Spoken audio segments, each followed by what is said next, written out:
Ce webinaire, la sécurité, c'est pour tous, petites, moyennes et grandes entreprises. Mon nom est Pierre Tocci, conseiller principal en stratégie de transformation TI, et mon collègue Roger Voilette, qui est directeur de la pratique de sécurité chez Novipro. Je me répète. Bonjour Pierre. Bonjour. Donc, aujourd'hui, à l'ordre du jour, nous allons parler de pourquoi la cybersécurité, ses impacts sur l'Internet des objets qu'on appelle l'IoT, quelques notions de responsabilité de cybersécurité en info nuagique, évidemment, connaître les risques. On va aussi discuter un petit peu des cadres normatifs, de la cyberassurance et bien sûr de l'impact de la cybersécurité et la loi C25. Et nous terminerons avec quelques recommandations de Roger.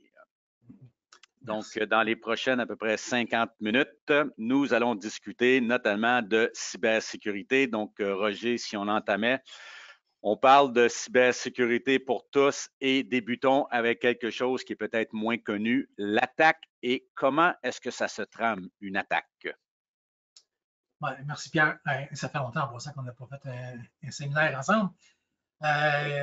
L'attaque en tant que telle, Pierre, c'est il y a l'attaque peut se faire de l'externe comme de l'interne. Ça finit par rentrer chez vous, mais ça peut être, on est à la maison, on a pris notre laptop, on s'est emmené au bureau, ou ça peut être par un courriel. Mais une fois qu'on a eu cette brèche-là, une fois que l'attaque est rentrée chez nous, dans nos bureaux, ça, si on est chanceux, c'est un one-click sur le email, l'attaque se déclenche, ça ne dure pas. Celle-là, c'est celle que tu veux avoir si ça va faire arriver. Mm-hmm. Dans les autres cas, c'est que la personne va prendre son temps à étudier votre environnement. Ça veut dire qu'elle va être sur ton laptop, sur ton poste, et elle va essayer, elle va écouter ce qui se passe sur le réseau, elle va faire une couple de commandes en arrière pour être capable de se déplacer ou d'escalader ses privilèges. Donc, je suis un user normal, peut-être que je suis capable de me déplacer sur une autre machine latéralement et d'augmenter mes privilèges. Mais à chaque fois que je me déplace comme ça, je vais sortir des données. Je vais copier des données à l'externe de la compagnie pour les envoyer dans le dark web.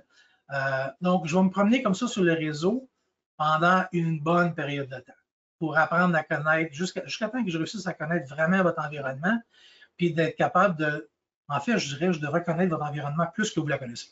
Mm-hmm. On réussit à faire ça. Puis la partie, tu sais, les attaques, moi je dis tantôt, ça peut être opportunisme, c'est-à-dire que c'est un one-click, c'est arrivé, ou dans d'autres cas, c'est ciblé, puis ça prend du temps, puis ça va être étiré plus longtemps. Et les gens qui font ces attaques-là, c'est des gens de business. C'est plus comme ce qu'on pensait que c'est le petit jeune avec le hoodie dans le sous-sol, puis il s'amuse, c'est de la business. Donc, quand on a ces données-là, quand ces gens-là ont sorti vos données, puis qu'ils vous demandent, puis l'attaque se déclenche, ils vont vous demander une rançon. Première rançon, c'est pour avoir les clés, pour que vous puissiez avoir accès à vos données. Ils vont peut-être vous donner la bonne clé, ou comme peut-être ils vont vous donner 1000 clés, puis ils trouvent ta clé là-dedans.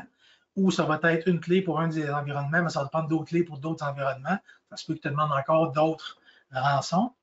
Après ça, ce qu'ils vont faire, c'est qu'ils vont vous dire, ben, en passant, voici tes clés, tu as reparti de tes affaires, c'est beau, c'est le fun, mais regarde, j'ai tes données. Paye-moi donc pour pas que je partage tes données. Mm-hmm. Puis ces données-là, c'est des données sensibles de personnes, ça peut être des contrats, ça peut être toutes sortes de choses qui valent de l'argent. Puis ensuite, ben, dans ces données-là, en passant, j'ai tes employés, j'ai des contractuels, j'ai des partenaires, je vais peut-être aller voir ces gens-là aussi pour aller chercher l'argent. Fait que c'est des gens qui sont, c'est de la business, on va aller chercher le plus de business possible. Puis la partie qui est encore, c'est la business. Donc, si vous payez, vous êtes un client, vous êtes un bon client dans le dark web, ben là, vous allez être sur le scoreboard comme étant un bon client. Quand on est un bon client, il arrive quoi?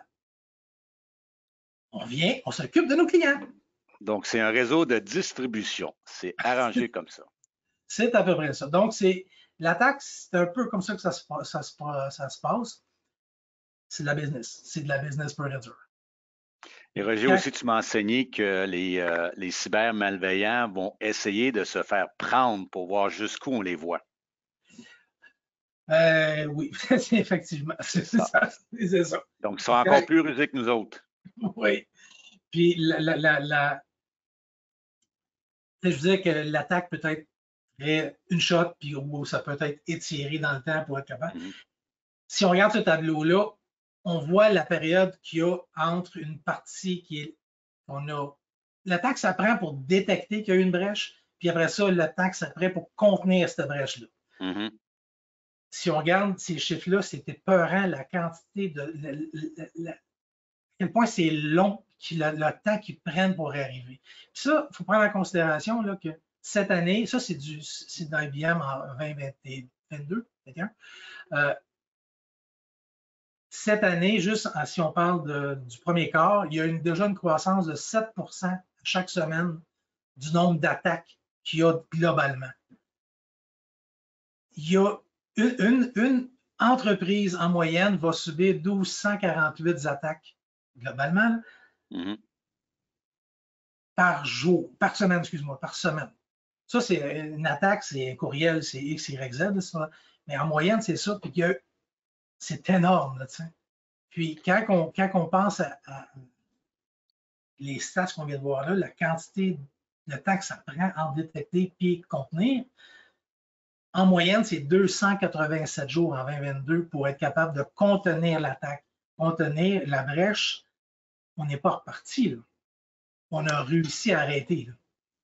Roger, j'aimerais juste faire un commentaire sur la diapo juste en arrière avec les graphiques pour que les gens comprennent bien. Si je prends un exemple, je vais prendre le consumer, consommateur.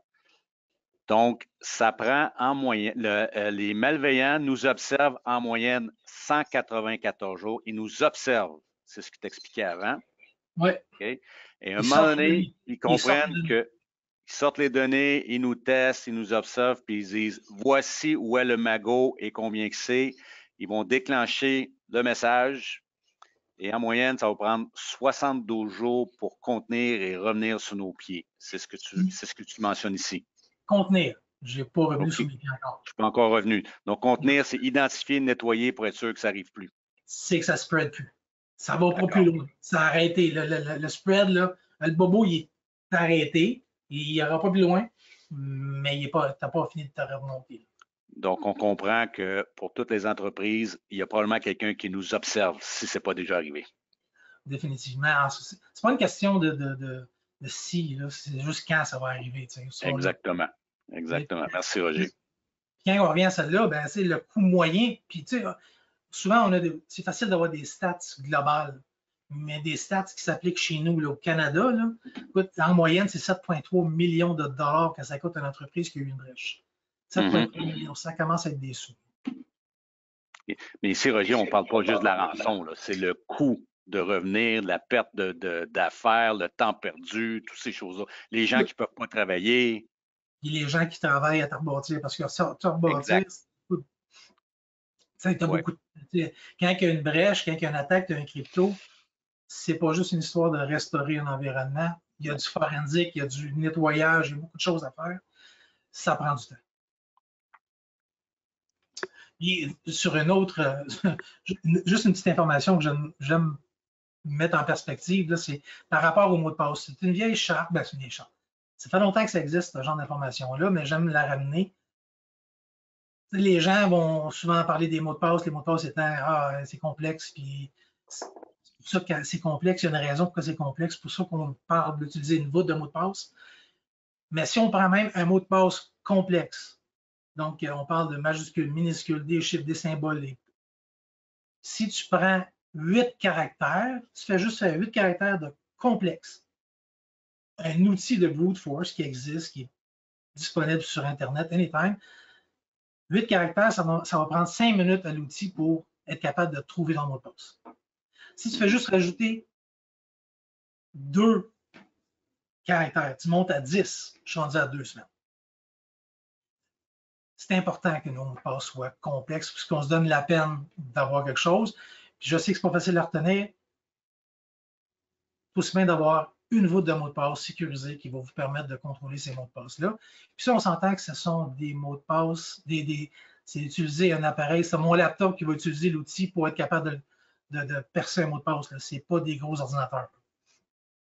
Fait que juste une petite information qui est intéressante. Ce qui nous amène aux nouvelles technologies?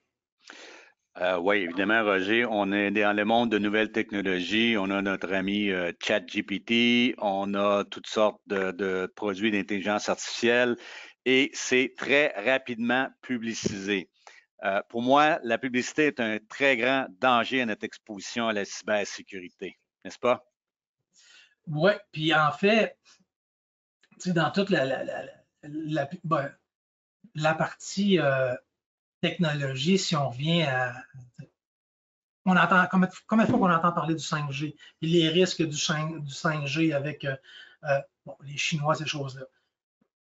Il y a la partie danger de peut-être que le manufacturier met des choses dans le réseau pour écouter. Ça, c'est une chose. Mais si on vient juste à la technologie pure et dure 5G, 5G versus 4G, 4G, on parlait d'une capacité d'à peu près 30 mégabits seconde avec une capacité de 100 000 appareils sur le réseau par kilomètre carré. On s'en va dans le 5G, on va se dire, puis tu sais, j'oublie la latence qui est de 30 millisecondes. Si je m'en vais dans le 5G, latence 1 milliseconde, 1 gigabit de bande passante, puis je vais avoir 1 million d'appareils qui vont être connectés dans ce réseau-là de 1 km². Ça n'en Roger, si on parle d'un appareil, ce n'est pas nécessairement un laptop, là. C'est quelque chose qui émet et qui peut recevoir. Ça peut être une sonde, ça peut être un capteur, ça peut être une onde. Exactement. C'est un appareil, c'est du IoT, c'est ton cellulaire, c'est ton laptop, c'est tout ce qui est branché. Tout ce qui est branché va être un appareil. Ce qui fait qu'on a une surface d'attaque beaucoup plus grosse. Puis la possibilité d'attaquer davantage. J'ai plus de bandes passantes, j'ai plus d'appareils. Quand on pense à des attaques avec des robots, bien là, dans le fond, les robots, c'est que je vais prendre le contrôle d'appareils, un paquet d'appareils pour attaquer une cible. Si dans ce kilomètre carré-là, j'ai 1 million d'appareils, puis je vais en chercher un bout et quelques-uns là-dedans, ben, j'ai beaucoup de bandes passantes, beaucoup d'appareils pour attaquer. Tu as fait allusion, puis tu sais, la complexité du réseau 5G, c'est un réseau qui est virtuel, puis dans le fond, on pourrait utiliser les AI pour le contrôler. Les AI, c'est un autre, tu en as parlé de ChatGPT. On a tendance, en toute transparence, dans ce qu'on faisait auparavant, ou dans l'expression garbage in, garbage out. Donc, ChatGPT peut être, le code, c'est du code. Le code peut être vulnérable, donc il peut être utilisé pour faire une brèche. Tu peux perturber l'AI en lui donnant la fausse information. Parce que lui, l'AI, c'est quoi? C'est je prends l'information, je la gobe. Puis j'apprends. Puis j'apprends, puis je bâtis mes affaires avec ça. Donc, si mon attaque, c'est de feeder de la fausse information continuelle à l'AI, ben je m'assure comme ça que ce qui sort de là, c'est de la fausse information. Dans certains cas, les gens vont utiliser l'AI. Pourquoi? Pour analyser des données d'entreprise. Ils vont prendre la donnée sensible de l'entreprise, ils vont la mettre là-dedans, puis vas-y, étudie-moi ça.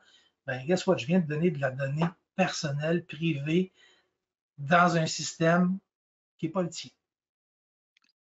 Donc, tu peux avoir du vol de données là-dedans qui devient très, très critique. Exactement la même chose qui arrive dans les médias sociaux. On en met trop, mais il y a quelqu'un qui nous observe. Exactement. Puis après ça, ben écoute, si on parle juste pour le fun, vite fait, du quantique, c'est un autre monde. T'sais, on se penserait sérieusement dans Star Wars ou ce genre-là. Où est-ce qu'on pense à la binary? Au niveau de l'informatique aujourd'hui, une bit, c'est 0 ou 1. That's it, that's all. La quantique, le qubit, c'est différent. Je vais être le 0 et le 1 en même temps. C'est super. Je peux être à deux endroits. En gros, c'est à deux endroits en même temps. Fait que quand tu amènes le chiffrement du quantique là-dedans, ben, ça apporte une grosse sécurité là-dedans. Par contre, si tu penses au processeur qui roule en arrière, la puissance de ces machines-là, on parle, je pense, de 2030, peut-être qu'il risque d'en avoir un vraiment fonctionnel. Ben, les mots de passe que je parlais tantôt, qui prenaient 2 semaines à 10 caractères, ça va être plus qu'instantané. Je pense que tu n'auras même pas le temps de finir d'écrire ton caractère que tu vas avoir ton mot de passe.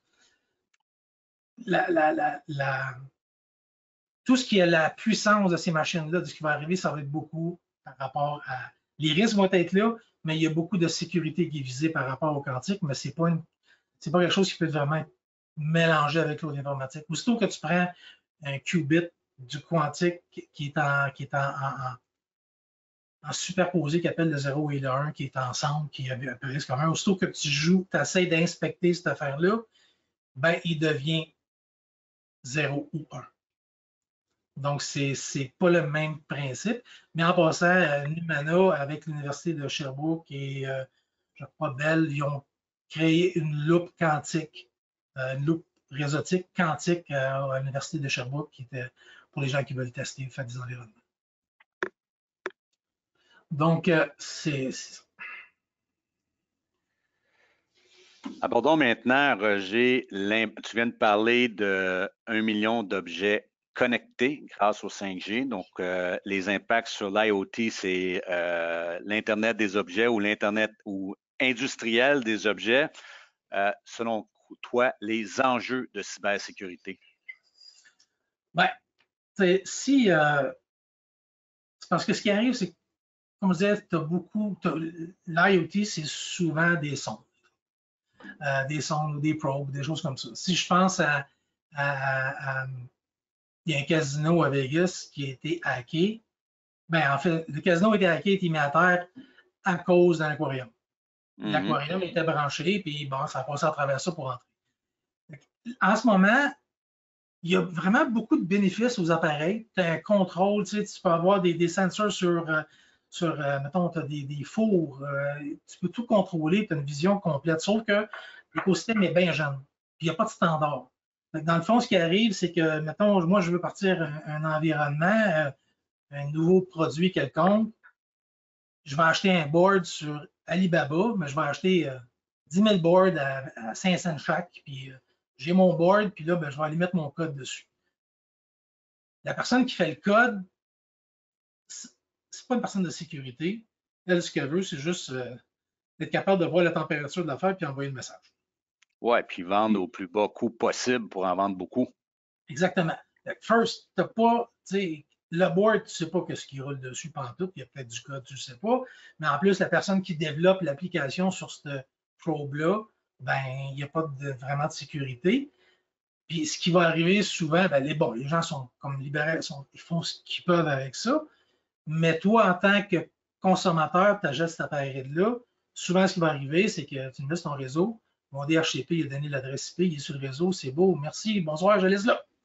Mais si je me mets à écouter sur le réseau, je vais me rendre compte qu'il envoie des mots de passe en clear text. Le mot de passe est l'usager est par défaut. Puis si moindrement cet appareil-là est un petit peu connu, je vais aller sur Google ou je vais aller fouiller, puis je vais être capable de voir c'est quoi le mot de passe, puis le user par défaut. Fait que je vais juste voir le numéro de modèle passé sur le réseau, puis je vais savoir que c'est ça qu'il faut que je mette pour rentrer dedans. C'est très utile comme appareil, ça amène beaucoup de valeur, mais on ne peut pas juste le mettre sur le réseau et l'oublier. Il faut sécuriser, il faut penser à sécuriser ce genre d'environnement. Donc, ça fait tellement une bonne job qu'on oublie qu'ils sont branchés. Un petit peu ça qui est le problème. Exactement. On a parlé d'Internet des objets. Maintenant, ça fait quelques années qu'on est dans l'info numérique, dans le cloud. On a toujours pensé que c'était le cloud et sécuritaire. On n'a rien à avoir peur. Est-ce que c'est la vérité, Roger? Non, pas du tout. En fait, Pierre, si je reviens à Internet of Things, j'ai mon sensor. Puis souvent, ce sensor-là, ça va être vendu comme dans un SaaS. Donc, le fournisseur, il est dans le cloud. Puis, ta plateforme d'accès, lui, transfère l'information du probe dans le cloud. Si tu prends les sonnettes Bling ou je suis plus trop, là, ben, il faut que tu aies un compte dans leur application dans le cloud parce que tu vas l'accéder. Fait que là, tu vas parler, tu sais, toi, comme consommateur, tu vas parler, mettons que c'est pour ton entreprise, tu vas parler à la compagnie, tu vas lui demander, es-tu sécuritaire parce que tu fais ton due diligence, ton environnement est secure. Là, le gars va dire, ben oui, je serai AWS. AWS, ça ne veut pas dire que c'est secure. La responsabilité au niveau de la sécurité varie selon le type de service ou de type de cloud que tu utilises. Dans le cas où ce que toi, comme consommateur, tu utilises un SaaS qui est dans le cloud, qui est sur AWS. Toi, ta responsabilité, c'est dans un software as a service, donc ça va être l'authentification, sécuriser ton authentification sur ce système-là, puis possiblement faire des sauvegardes. La compagnie avec qui tu travailles, qui t'offre ce service-là, lui, il est peut-être en plateforme as a service sur AWS ou encore as infrastructure as a service. Ça veut dire que lui, sa responsabilité, s'il est en plateforme as a service, c'est-à-dire qu'il y a SQL as a service, ben, ça va être de sécuriser son SQL et non tout ce qu'il y a en dessous. Mais si c'est une infrastructure as a service, ben lui, il va avoir loué une VM, puis cette VM-là, ben, il va être responsable du système d'exploitation, de patcher son système d'exploitation, du logiciel qu'il va avoir déployé. Donc, cloud ne veut pas dire secure, il fait juste dire, je change, mon niveau de responsabilité va changer selon le niveau de service que je prends dans le cloud. Je ne sais pas si c'est clair, mais en gros, c'est ça. Moi, j'aime expliquer qu'au plus bas dénominateur, c'est que le cloud, c'est comme j'ai une maison aujourd'hui avec mes clés. Je décide d'aller en location en appartement. Le propriétaire, lui, tout ce qu'il sait, c'est que ça prend une clé pour rentrer. C'est qui est en arrière de la clé? C'est pas son problème. Donc, la clé peut être prise par quelqu'un d'autre. Il rentre dans l'appartement. Merci, bonjour, il se sert. C'est exactement le même principe. Effectivement. C'est pas mal ça. Donc, par rapport au service cloud, c'est pas mal ça. Moi, étant quelqu'un qui, comme conseiller, je m'occupe d'identifier les risques, les priorités, les initiatives, les stratégies pour limiter les risques. Et on sait, Roger, que le cloud, c'est des risques qui appartiennent à toutes les entreprises. Donc, toi, dans ton travail de vulgarisation, c'est quoi ton approche à la gestion du risque? Bien, en fait, le but notre webinaire, c'est la sécurité, c'est pour tout le monde, petite, moyenne. Pourquoi ça s'applique à tout le monde? C'est parce que tout le monde a des risques et des impacts. Toutes les entreprises. Puis l'impact peut être, je ne fonctionne plus, j'ai plus d'opération, mais ça peut être aussi réputationnel, ça peut être aussi juridique, commercial, contractuel. Si tu n'arrives pas à livrer tel équipement ou telle chose que tu as vendu à ton client, ton plus gros client, ben, peut-être que contractuellement parlant, tu vas être dans le trouble. Peut-être que ça peut te rendre au fait que lui achète la compétition. Pour chacune des business, l'idée, c'est de comprendre c'est quoi ton risque, puis l'impact, puis la probabilité que ça arrive chez vous, puis qu'est-ce qu'on peut mettre en place pour s'assurer que, ben, on ne peut pas dire que ça n'arrivera jamais, mais réduire la possibilité et réduire l'impact possible. Quand on fait ce genre d'analyse-là, une fois qu'on comprend la business, parce qu'il faut comprendre la business pour ça, ben, je ne veux pas, on peut vendre des produits, des solutions. Hey, ça fait un antivirus, on me donne l'antivirus. Je veux comprendre la business pour amener de la valeur dessus. Puis quand on fait ça, puis quand on va arriver avec des stratégies, ce qui va arriver, c'est qu'on va bâtir, on va s'appuyer aussi sur des cadres normatifs. Le Zero Trust, le NIST, du ISO, quand on est dans le côté industriel, ben, on va se baser sur du Purdue ou sur du IEC 62443. C'est des standards, des cadres normatifs. Dans le fond, ce sont des standards avec lesquels on peut travailler. Puis j'aime bien travailler avec le Zero Trust, même si des gens pourraient dire que c'est complexe, mais ça a une logique en arrière, puis on va pouvoir regarder ça. Justement, tu parlais d'un cadre normatif. La diapo avant, on voyait des risques, on voyait des moyens, on voyait des probabilités et les moyens de suppression en bas. Tout ça, ce que tu nous disais, c'était encadré ou décliné dans des cadres normatifs. Explique-nous, Roger, c'est quoi un cadre normatif? C'est un beau nom. Est-ce que ça doit me faire peur? Ça peut te faire peur. Le cadre normatif va varier d'une entreprise. Par exemple, si je fais de la transaction en ligne, par exemple, ben, si je fais de la transaction en ligne, il y a des grosses chances que je sois PCI DSS. Donc, c'est des standards, des normes, puis tu vas être audité là-dessus. Le ISO 27000, bon, dans le 27002, 27001, ils vont te demander de mettre certains éléments en place. C'est séparé par différents domaines.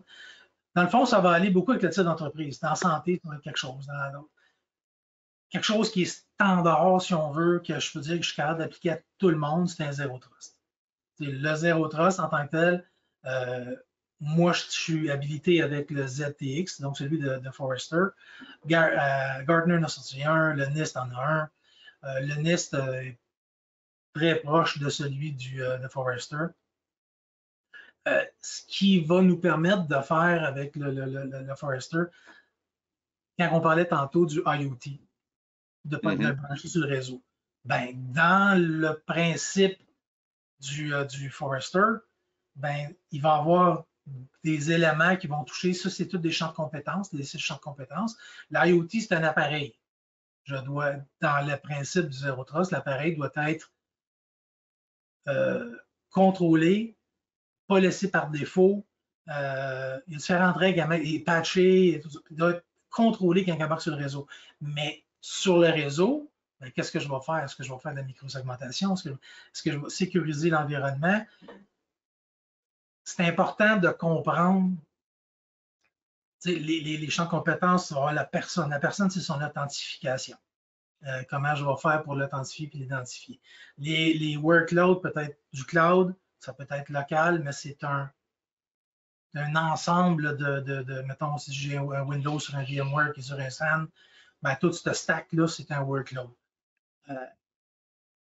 Les données, ça inclut les applications, c'est-à-dire sont où mes données, le type de données que j'ai, comment je contrôle mes données, est-ce que j'ai de la classification sur mes données, tout ça, c'est dans le. Puis, est-ce que j'ai du role-based access? Exemple, j'ai mon ERP, puis l'ERP, tout le monde se log avec user 1, puis il voit tout. Ben, tu n'as pas mis de classification, tu n'as pas mis de role-based access, ce qui te mène à des risques.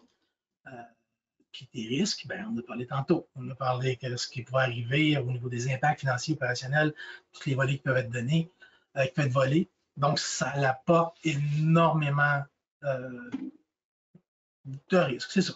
Puis après ça, on va parler d'automatisation, orchestration, visibilité. Si on n'a pas de visibilité, ben, on ne pourra jamais vraiment savoir ce qui se passe avant que ça se soit passé.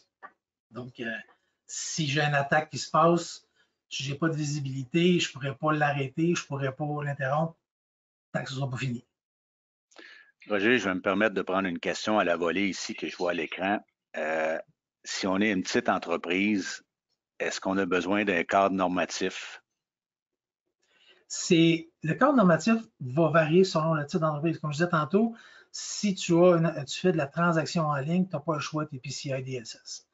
Des cadres normatifs comme les Zero Trust, c'est plus un best practice pour t'aligner, à te protéger, à structurer, avoir un cadre de travail pour ton environnement. Et tu sais, souvent, ce qui arrive, Zero Trust est devenu un genre de buzzword, c'est-à-dire que les gens, une compagnie va dire, moi, je suis Zero Trust parce que je vends des switches qui peuvent faire X, Y, Z. OK, tu as une capacité de répondre à une compétence du champ d'un Zero Trust. T'es pas Zero Trust. Il y a un moment donné, il y a des gens je trouve qu'ils se semblaient croire que le Zero Trust c'est de la réseautique. Ça, non, c'est juste une partie de ça.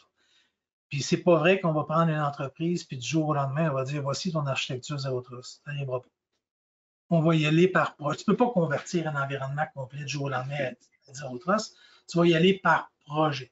Si tu as un nouveau site web, ben on peut bâtir le site web en mode Zero Trust. Comment il est sécurisé, comment je gère mon OS, comment que la communication passe, comment les personnes vont s'authentifier. On va y aller par projet, comme sinon, c'est beaucoup trop complexe. Donc, en fait, c'est un guide, puis après ça, c'est le gros bon sens dans l'application pour être sûr qu'on s'est couvert où est-ce qu'on va être couvert.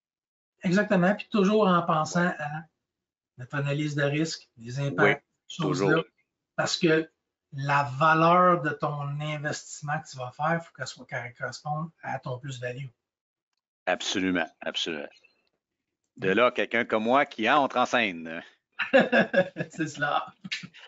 Roger, de plus en plus dans les mandats que l'on fait, nos clients se dotent de cyberassurance, mais il y a aussi des livrables que les assureurs demandent versus des cyberassurances. Et pourquoi c'est demandé aussi?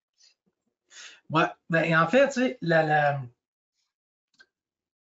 grande. Ben, parce que, tu sais, au niveau de la cyberassurance, la sécurité, c'est pour toutes les entreprises. Tout le monde est attaqué.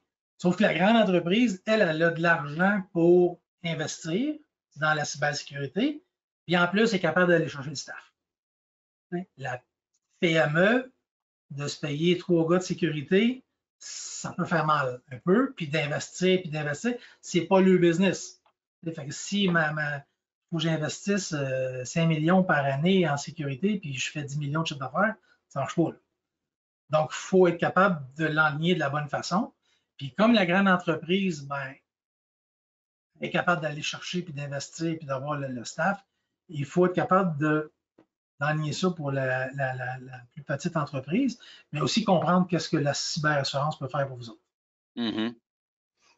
Dans la couverture qu'une assurance peut faire pour vous autres, on a parlé tantôt là, du zéro trust par rapport aux données sensibles et les risques que ça apporte. Les assureurs peuvent vous couvrir par rapport à l'atteinte aux données personnelles. Donc, s'il y a eu des vols de données confidentielles, ils peuvent vous aider de ce côté-là au niveau financier. S'il y a un rançon cryptoware, le double, triple dip, ces choses-là, ben, ils peuvent vous aider dans cette partie-là. Votre site web transactionnel, Denial of Services, un peu comme Hydro-Québec a vécu il y a quelques semaines, où ce que leur site web était non-responsive, ben, c'était un DDoS qu'il y avait, Denial of Services. Donc, si votre business dépend de la transaction en ligne, ben, peut-être que vous allez avoir une perte financière de ce côté-là, donc il peut vous aider. Après ça, quand on va parler, on en a parlé au début du 7,3 millions que ça coûte à une entreprise en moyenne au Canada quand il y a une brèche. Bien, là-dedans, il y a quand même une bonne partie de l'équipe de sécurité qui va débarquer chez vous pour vous aider à repartir votre environnement. Il y a du temps à mettre là-dedans, il y a des outils à mettre pour repartir un environnement, pour repartir une entreprise. L'assureur va pouvoir vous aider là-dedans. Donc, le response team aussi, il en fait partie. Et quand après ça, on met ça dans la perspective qu'il y a une croissance en attaque, 7% par semaine cette année, au premier quart, la fréquence des attaques qui augmente. Quand on parle à une SMB, ben, si on n'a pas mis un programme de sécurité en place, ils vont avoir de la misère à se faire assurer. Fait qu'il faut qu'ils partent à quelque part. Il faut qu'ils soient capables de partir et de bâtir quelque chose en place. Puis il faut comprendre aussi ce que les assureurs veulent savoir de vous aussi comme entreprise, parce que si on ne peut pas faire n'importe quoi. Il faut comprendre un peu où ce qui s'en va. Parce que un assureur, nous autres, quand on parle, tantôt on parlait d'analyse de risque impact, ce que fait un assureur, c'est ça. Il analyse vos risques. Puis il va dire, bon, ben, votre risque, il est pas mal élevé pour moi, fait que ça va vous coûter très cher ou pas pantoute, parce que je vous assure. Donc, il y a quelques petits éléments, des règles de base là, que les assureurs vont demander. Exemple, c'est quand est-ce votre dernier audit? L'audit, là, on parle d'un audit intimidateur ou pentest. Pentest interne, externe. Je ne suis pas un grand fervent du pentest, outre le fait de faire un suivi. Exemple, j'ai fait un pentest l'année dernière, j'ai été capable de passer à travers votre firewall et de me rendre à votre Active Directory. J'en fais un autre cette année, je me rends à la même place. Ah, vous n'avez pas fait grand-chose dans le cours de l'année. Il y a quelque chose qui n'a pas marché, ça démontre une négligence. Côté assureur, et je me pose des questions si je suis un assureur. Est-ce que vous avez mis quelque chose en place pour sécuriser vos données personnelles? Vos renseignements personnels, c'est criticalité-là, j'en reviens à mon Zero Trust. La donnée personnelle est importante, les données sensibles. Les assureurs, comme qui peuvent vous couvrir en cas de vol de données ou des choses comme ça, ben, c'est sûr qu'ils veulent savoir si vous avez quelqu'un qui est responsable de tout ça. L'autre partie, puis tu sais, il y a un lien où on s'en va avec ça après, c'est par rapport à, tu sais, si je suis une firme de marketing. La firme de marketing collecte beaucoup de données. Si ces données-là sont-elles vraiment nécessaires, puis est-ce qu'ils peuvent être anonymes, les rendre anonymes, pour être capable de ne pas identifier quelqu'un? Parce qu'à un moment donné, il faut vous poser la question, j'ai-tu besoin d'avoir cet ensemble de données-là pour votre business? Y a-t-il quelque chose que je peux limiter? Posez-vous la question, c'est important parce que ça a un impact.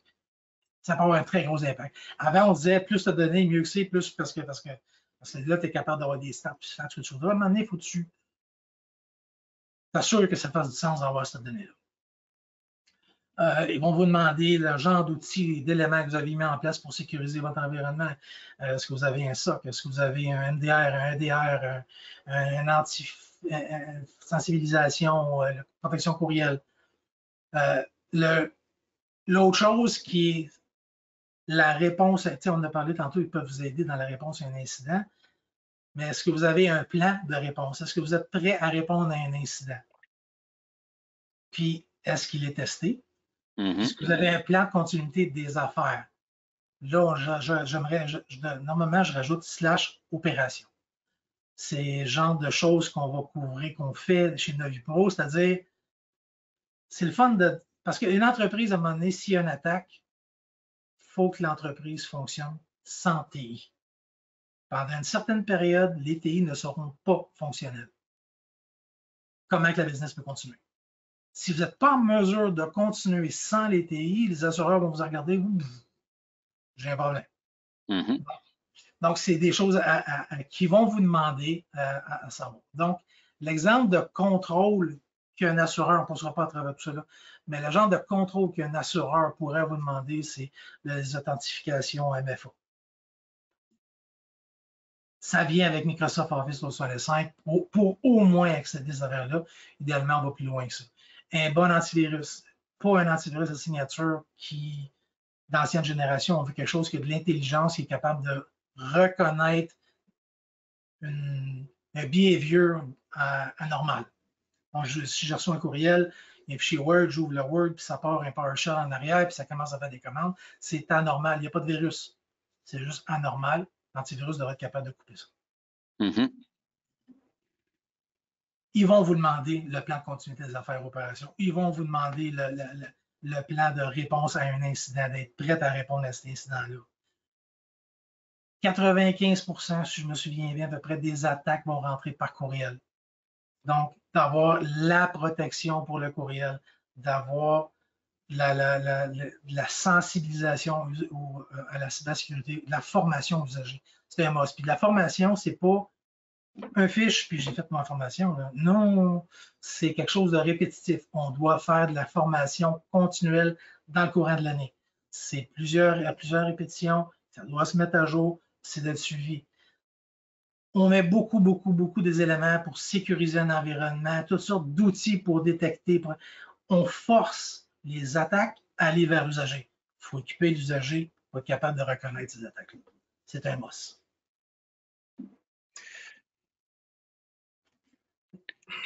Roger, étonnamment, dans les entrevues que je fais avec toutes sortes d'entreprises, lorsque je me mets à discuter avec l'équipe de gestionnaires des entreprises, C25 et C27, les lois de confidentialité de l'information au Québec et au Canada, sont pas tout à fait assez bien connues.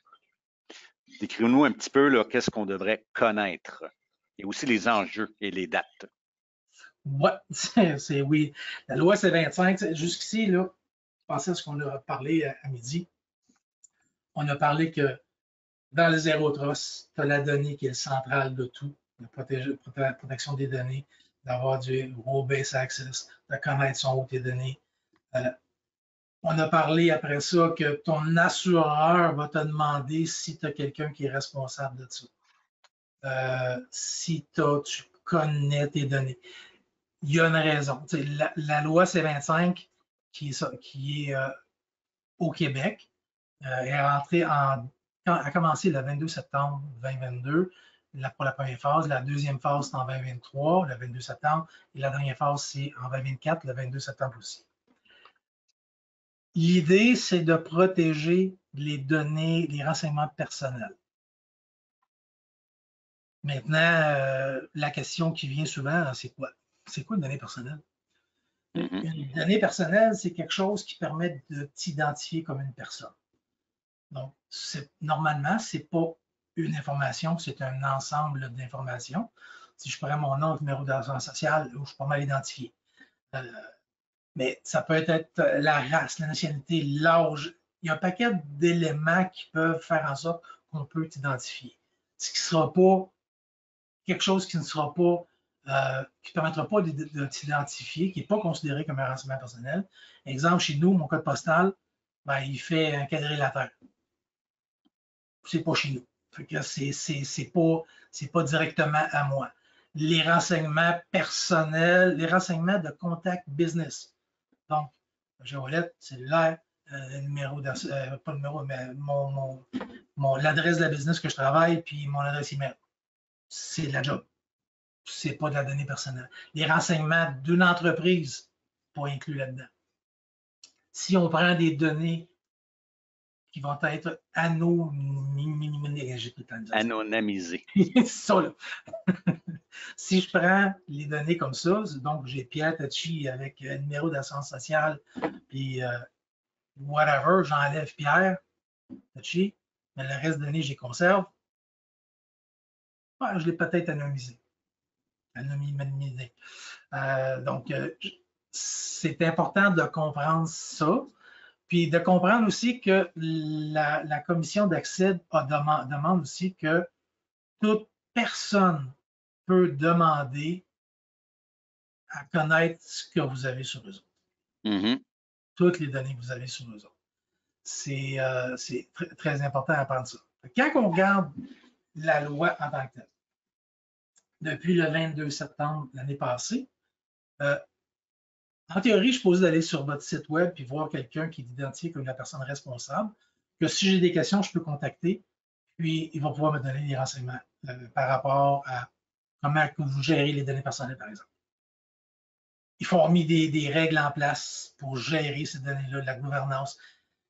Il faut avoir un registre des incidents. Puis quand il y a un incident, il faut aviser la commission qu'il y a eu un incident. Maintenant, la question qui est la question piège, c'est quoi un incident? Puis comment que les gens le sachent. Fait que là, il faut avoir un programme de formation en place depuis l'année dernière qui explique aux gens c'est quoi un renseignement personnel puis c'est quoi un incident. Un incident, exemple, c'est je veux envoyer des informations de Pierre Tachi à Martin. Puis je prends les informations de Pierre, puis je les envoie à François, par erreur. C'est un incident. C'est pas de la mauvaise volonté, c'est juste, hey, je me suis trompé, j'ai envoyé cette information-là. Je dois aviser la commission, je dois créer un incident, puis je dois aviser Pierre. Donc, c'est important de comprendre qu'il y a des choses à mettre en place. Là. Puis, on revient à la question que je posais au début, ce que j'ai demandé tantôt, l'inventaire des données. Vous devez avoir un inventaire. Parce que Pierre pourrait me demander, OK, il y a eu un incident, peux-tu me dire à cette heure, qu'est-ce que tu as comme données comme moi, sur moi? Puis les données sur Pierre, ce n'est pas le fichier qui s'appelle Pierre. C'est le fichier qui a des données sur Pierre. C'est le courriel qui a des données sur Pierre. C'est la base de données qui a des données sur Pierre. C'est l'ensemble de ces éléments-là, le SharePoint, le name it, c'est où est-ce que Pierre, j'ai des données sur lui. Données confidentielles sur Pierre. Oui. Ben, avant de savoir si c'est confidentiel, il faut que je sache son des données. Tu as raison. Ouais. Donc, ça, cet inventaire-là, je suis supposé de l'avoir depuis 22 septembre l'année dernière. La nouvelle chose qui arrive cette année, c'est que Pierre, cette année, à partir du 22 septembre, va pouvoir me dire, OK, maintenant que tu m'as donné ce que tu avais sur moi comme données, je veux que tu les flushes. Je ne veux plus exister. Ça va être un gros plaisir à considérer parce que là, il faut que tu le saches. Non, c'est vrai, il faut que tu aies la mesure, un moyen de la faire disparaître ou au minimum l'anonymiser. Quand on parlait tantôt du marketing qui collecte des données, ben, il faut que tu aies des politiques et des procédures à mettre en place aujourd'hui, à partir du 22 septembre, pour faire cette anonymisation-là de données, pour s'assurer qu'on n'est plus capable d'identifier une personne. Il faut avoir un processus, on a parlé tantôt, j'ai quelqu'un d'identifié sur le site web qui est responsable de la cybersécurité, ben, je dois être capable de porter plainte. Donc, je dois avoir un processus interne pour être capable de traiter cette partie-là. Il y a beaucoup de choses à mettre en place, de choses qui rentrent actifs le 22 septembre. Puis des choses qu'il faut garder en tête, c'est qu'il va y avoir aussi des sanctions administratives et des sanctions pénales. La sanction administrative peut aller jusqu'à 2% du chiffre d'affaires de l'entreprise mondiale, jusqu'à un maximum de 10 millions. Puis la poursuite pénale, elle va aller jusqu'à 25 millions ou 4% de chiffre d'affaires. Pensez-y, 4 plus 2, 6% du chiffre d'affaires mondial. Si vous faites 100 millions de revenus de chiffre d'affaires, puis vous roulez à 10% de marge, en moyenne, bénéficiaire après tout. Vous avez fait 10 millions sur 100 millions, mais vous en prenez 6 puis vous le donnez parce que vous avez été négligent. Puis c'est sûr que ce n'est pas la première fois que ça va arriver que vous allez avoir ça. Si c'est démontré que vous êtes négligent, que vous ne faites rien pour vous sécuriser puis que ça n'arrive pas, ça peut arriver. Puis, la loi des dents. Exactement. Puis, pensez à l'incident, il faut que je sois capable de l'avoir. Alors, je reviens à mon zéro trust. Mes données, puis en haut, j'ai parlé de visibilité puis d'orchestration. Si je ne suis pas capable de voir qu'il se passe quelque chose, on va le savoir quand ça va être grave. Donc, il faut être capable de comprendre, de détecter et d'éduquer les gens. En gros, c'est à peu près ça. Donc, Roger, en fermeture, on a mentionné que la sécurité, c'est un enjeu pour toutes les entreprises, petites et grandes, indépendamment de l'industrie. On fait quoi maintenant pour la suite? Oui. En fait, comme je disais, les one size fits all, fais-moi confiance, ça ne fait pas pour moi. Ça n'arrivera pas. Il y a des solutions adaptées pour tout type d'entreprise. Dans le manufacturier, c'est une chose, il y a des visibilités, il y a des protocoles différents. Funéraire, plein de données sensibles là-dedans, les PME. Il y a toujours des risques, mais les risques et les impacts vont varier d'une entreprise à l'autre. Donc, il faut s'assurer de mettre des outils en place. Est-ce que l'entreprise va avoir une équipe interne, externe pour les aider? Est-ce que du service géré? Il faut comprendre les risques, les impacts. Puis, comme je dis toujours, c'est que l'investissement qu'on fait, il faut qu'il fasse du sens, mais c'est un investissement qui est pour la pérennité de l'entreprise. Ce n'est pas un investissement pour le fun, parce que si on ne met pas l'argent pour sa pérennité, ben, il n'aura pas de pérennité. Si l'attaque se fait, puis il n'y a rien en place pour vous sécuriser, pour revenir, ben, on ne partirait pas. Là. C'est pour ça qu'il y a des solutions adaptées, il faut vraiment les adapter aux petites entreprises. C'est pour ça que moi, je ne crois pas au one size fits all. On adapte. Absolument. Je vais me permettre de prendre la parole ici, Roger. Toi et moi, depuis 8-9 ans, on a bâti un programme de continuité des affaires TI. Bien important. Okay. Et lorsqu'on abordait le sujet avec nos clients, on utilisait des cartes de référence, comme tu dis. Puis au début, on regardait les risques, le bilan des impacts et les stratégies. C'est exactement le prérequis que tu mentionnais tout à l'heure que les compagnies d'assurance veulent. Évidemment, Évidemment, les cyberattaques ont popularisé le besoin d'assurance. Et maintenant, les assureurs nous demandent d'aller un petit peu plus loin. Pourquoi? J'aime bien dire, moi, qu'on a 3 sortes d'entreprises. Il n'y en a pas 4, il y en a 3. Ceux qui ont vécu une cyberattaque avec les dégâts que ça a eu, ceux qui sont en train de la vivre en ce moment et ceux qui ne savent pas que ça s'en vient. Ça s'arrête là. Moi, en fait, Pierre, juste pour le fun, m'en rajouter un. Ceux qui ne savent pas, ceux qui ne savent pas qu'ils sont dedans en ce moment. Ben exactement. Ça se trame en ce moment. Il n'y en a pas 4, il y en a 3 sortes parce que ça va arriver à tout le monde si ce n'est pas arrivé. Donc, maintenant, les compagnies d'assurance de plus en plus demandent, OK, quand ça va t'arriver, tu vas faire quoi? Donc, il y a 2 éléments là-dedans. C'est le plan de réponse qui est vraiment le plan de communication. Qui va faire quoi? Qui va avertir qui va prendre charge, etc. Ça a l'air simple, mais lorsqu'on fait des simulations, on s'aperçoit que les gens ont souvent le réflexe, je pensais que c'était eux versus nous. Donc, première chose. C'est nous ce qu'on appelle, c'est un playbook, le jeu du football. Qui fait quoi selon la passe, selon la défensive. Et finalement, aussi, ce que les compagnies d'assurance demandent de plus en plus, c'est ton plan de continuité des affaires, OK? Comment est-ce que tu vas faire au niveau opération pour survivre? Une attaque peut arrêter une chaîne de production, OK? Je ne peux pas te dire combien de temps que ça va exister. 1 heure, 2 jours, 3 jours, 1 mois, je ne sais pas. Mais quand ça va arriver, comment est-ce que tu étais prêt? Quelle sorte de rapport que tu avais? Quelle sorte de données que tu as besoin pour continuer à survivre pendant 1 semaine, 2 semaines, 3 semaines?